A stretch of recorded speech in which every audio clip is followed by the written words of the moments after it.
Hey there, Tom and Jerry Outdoors fans. Here we are in Chihuahua, Mexico with another edition of Tom and Jerry Outdoors. Jerry couldn't make this trip. I think it had to do with budget cuts in the Tom and Jerry Outdoors balance sheet. That'll happen. We keep working on these sponsors, and speaking of sponsors, you know, Sol Cerveza out of Mexico is one of our newest sponsors. They didn't provide any funding, but they gave us free beer. So, you know, Salud. Salud, salud, Mexico, viva Mexico. Yeah, as always, we're kind of sometimes half in the bag when we film these shows. But, you know, we arrived here on Tuesday afternoon in Chihuahua City, and nobody was here to pick us up. Nobody was here. I mean, we kind of thought maybe we flew into the wrong city. But we did get confirmation pretty quickly. Patty Garcia was there to meet us. You know, she was about 5 minutes late, so maybe our plane got in early, you know.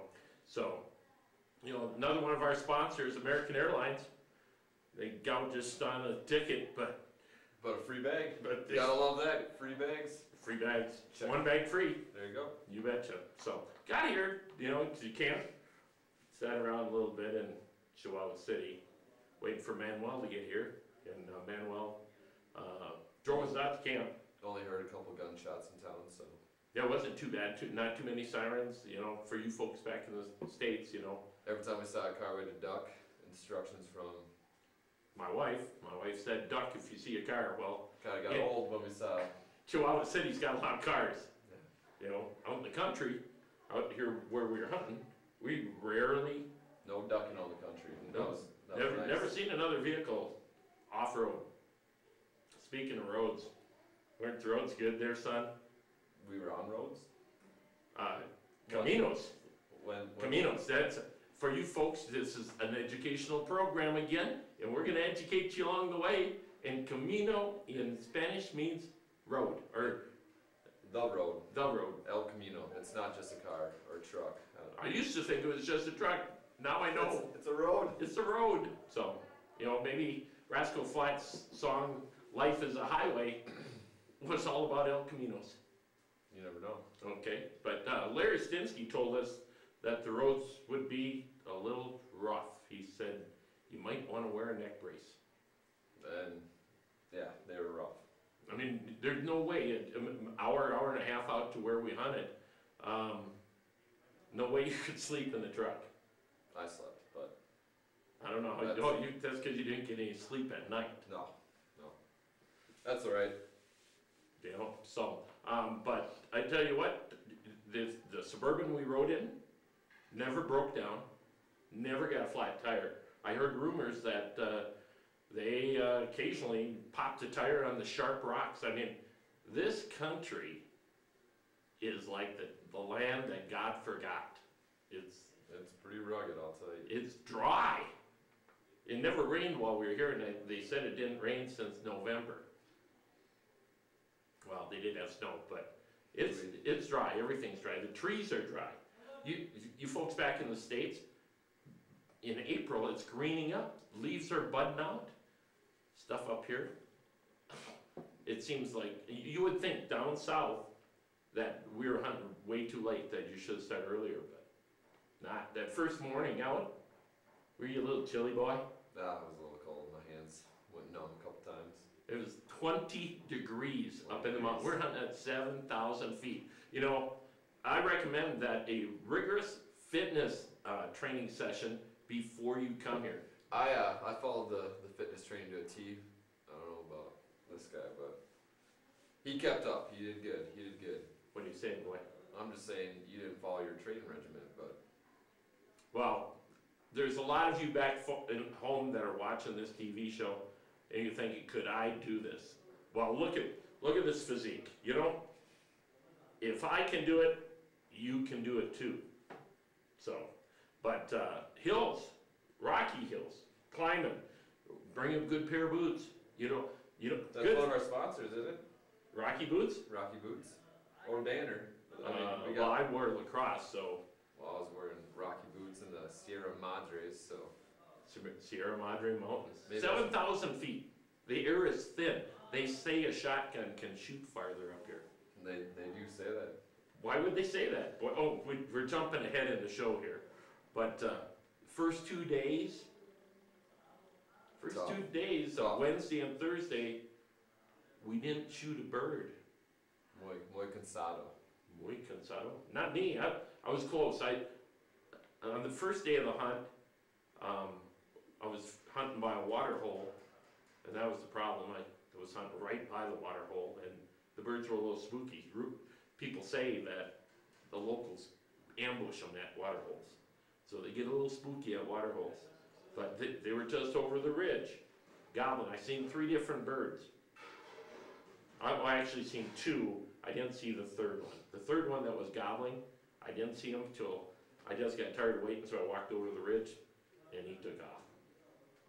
So, I work birds. I mean, when you're an experienced turkey hunter like me, you're in the birds all the time. Or sometimes you just get lucky. But that's for another story. Okay, well, hey, there's Jose, come on out and be in the TV show. Oh, no. Oh no, Jose's our cook, and he's made great food. If you like Mexican food and pork chops, what is more American than pork chops, ladies and gentlemen? So, but Jose here's been taking good care of us, and I just got rid of some of the food because, I don't know, it didn't agree with my system. Kind of passed through a little quick, if you know what I mean, people?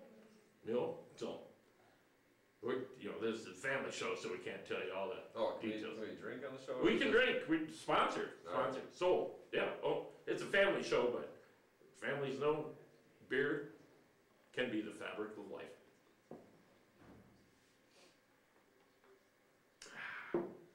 But first 2 days, at the evening of the second day, all of a sudden I see these turkeys running. They're running into my calling. They're running in. And it turned out to be a little flock of jakes, okay? But they just kind of held up back in the pinyon oak and the pine trees back there, and they kind of were chasing each other around, and all of a sudden, here comes the big boy. Never gobbled. El Cocano. El Cocano, we're in the land of the Cocanos. They say it's only a local. Kind of a slang term for turkey around here. So. Yeah, but it's not all over Mexico, it's just kind of in the state of Chihuahua. So, that's where we are, Chihuahua. And we're at a little Spanish lesson for you guys back home. El Cocano in Chihuahua. Cocano. Cocano! Okay, but here he comes. He says, and he sticks his neck out, and he's like in front of me for 10 minutes, and I just thought he was too far. And how far was he? Well, after he left with the jakes, he was only 45 yards away. Keep that in mind, 45 yards away. 45 yards away, and Did you shoot? No, I didn't. I didn't sleep at all that night. That's tough. And tough it to swallow. bothered me. I called my good friend Jerry from Tom and Jerry Outdoors, and he said, "You're a killer. What is the problem? Get that killer instinct back, Tom. Come on. Tomorrow will be a good day." Okay, so we were feeling a little down. Two days of hard hunting. Didn't have anything to show for it, but that was Wednesday and Thursday, and nothing to show for it. The thing about this hunt is you leave at dark 30, which is about 4:30 in the morning, and you don't come back to camp till 9 p.m. in the evening. And you go up on the mountain. Because the places you hunt, it's bumpy, it's rocky, it's slow going. We may only hunt 10 miles from camp, but it takes us an hour and a half to get there. So we travel back roads. Pack lunches. We pack lunches, we eat burritos in the mountains, oranges, apples. Tuna, sardines. Water. Cookies. Yeah, I like that. Oh, love the cookies. And then we take a siesta. We're in Mexico. Siesta, baby. okay? They love their siestas. So we take a nap, Set up a little hammock. cause it's a little too hot. A little too hot Get in to, the shade, take I a mean- siesta. it's too hot to hunt. So, Shirley would've liked it, cause she could've put on her bikini and got sun. Me and Levi actually had to get sunscreen, cause we were starting to get our face burned. But it's amazing how quickly it can heat up. I mean, going from 28 degrees in the morning to 80 to 90. 80 to 90 in a matter of hours, so. Yeah. So we went, on the second day there, that Thursday, we went to the Land of Tranquility, or Tranquility Ranch. Tranquilinas, Tranquilinas? I think that's what he said. Well, In Espanol. he isn't here, Tranquilinas. Our outfitter, Manuel, took care of us with Beto. Beto didn't speak a lick of English, no hable English. And, he's a good turkey hunter. So didn't always agree with him about where to sit, where to do this or that. And that came into play on Friday morning. Friday morning, we headed back to Skunk Valley. And for those of you that may see this, that have hunted Skunk Valley here in the Sierra Madres, we hunted there the first day. Levi saw a bird on roost, strutting on roost, and the bird flew, I don't know, a quarter mile from the roost over our heads. And He was on the top of the ridge. yeah. And just sailed down. So we went back to Skunk Valley, and the birds, we set up in a different spot, and holy moly. They were talking. Levi set up with Manuel, and I set up with Beto, and Beto wanted to sit up at the bottom of a little ridge, there. I said, no, I need to be up so I can see the other side. I want to see both sides. And turned out I got up there, sat down, about 3 minutes later, all these hens started flying down and landed. They were within 5 feet, ladies and gentlemen, 5 feet. They landed right down in front of us. And well, actually, Beto finally didn't want to be not seeing what was going on either, so he was crawling up the hill on his hands and knees as the birds are flying down. And it's like, oh my God, this is not gonna work. And the gobblers are still gobbling, but all of a sudden, all these hens started putting. You know, they were just putting and they were kind of getting nervous, and so they finally moved off out of sight, and I started called them all back in, and guess what? They're bringing a big boy with them. They had a big old gobbler coming back in, and I was kind of thinking maybe I was gonna wait for a bigger one, but I thought, no, we gotta get the monkey off of our back, and, cause there ain't no show if we don't have a bird. So I took the shot, rolled him, and we kind of settled back down, no high-fiving at that time or anything, you know, and so we sat down and kept calling, and finally it kind of quieted down again, so me and Beto went over to Levi and Manuel. So what happened then, Levi? Basically, we were standing there after you got back over to us, and we were just looking at your bird, admiring how pretty the Goulds are. All of a sudden we look up, and there's 3 hens that we'd started calling just a little bit from where Manuel and I had set up. Started calling a little bit, nothing was really gobbling. All of a sudden I look up and I see 3 hens coming over the ridge at us. They kind of spooked a little bit. We weren't moving at all, so we just stood there, let them go over the ridge.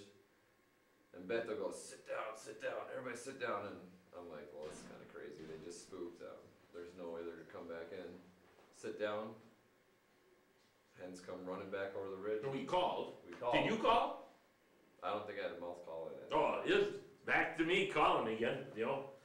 Quaker Boy, the call of choice of the Tom and Jerry Outdoor Show.